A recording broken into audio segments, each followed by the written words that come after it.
I'm Cameron Higgs, I'm 24 years old, I'm a personal trainer and a competitive powerlifter. So the gym has always been a staple in my life since I was about 13 years old. Being strong, it always meant something to me, and I don't really know why. I ended up playing representative rugby for Leinster at an underage level, and then unfortunately had to retire at 19 with some back injuries. It was a bit of a dream dashed, no money and no real idea of what I was going to do with my life. I always had a vision of one day owning my own gym.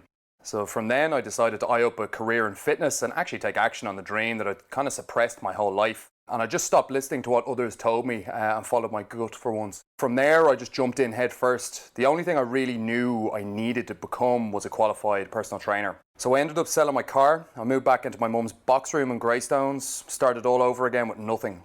And then soon after that, I was lucky enough to actually start teaching the course I just completed. And I've since been able to carve out a fairly amazing career in Zest Fitness where I currently work, and hopefully one day I'm going to be opening up my own branch. And the reason I feel I jumped into fitness so much was, my home when I was younger was an extremely loving and amazing environment at times, but also very, very turbulent. Both of those things kind of contrasted each other. So whether that was, my parents' divorce, my girlfriend being sick, no money in the family, are kind of components of what I feel has given me a sense of urgency, if I'm to describe the thing that drives me to do things. I still hear the words of lads who slagged me for being overweight in school, girls who rejected me because I wasn't the popular guy. And I feel all these experiences, all these things, they sparked something in me. But I definitely know the adversity that I went through has made me what I am now.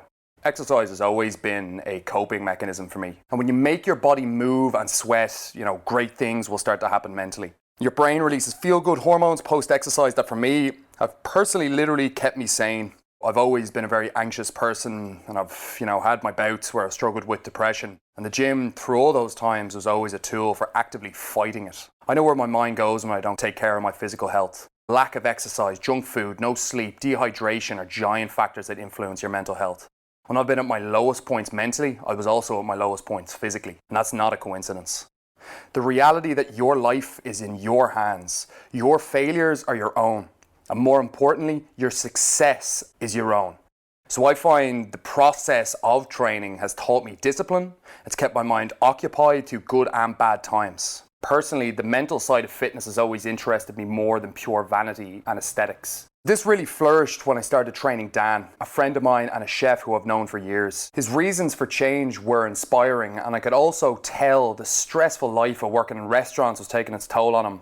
He noticed he was gradually becoming a different person mentally and physically. And in this process, I had a bit of a light bulb moment, and I decided to start something called the Chef Fit Project to really help chefs experience, the same thing that Dan did when he went through his journey. Not just the physical, but the change and the turnaround in your mindset and how you perceive your life.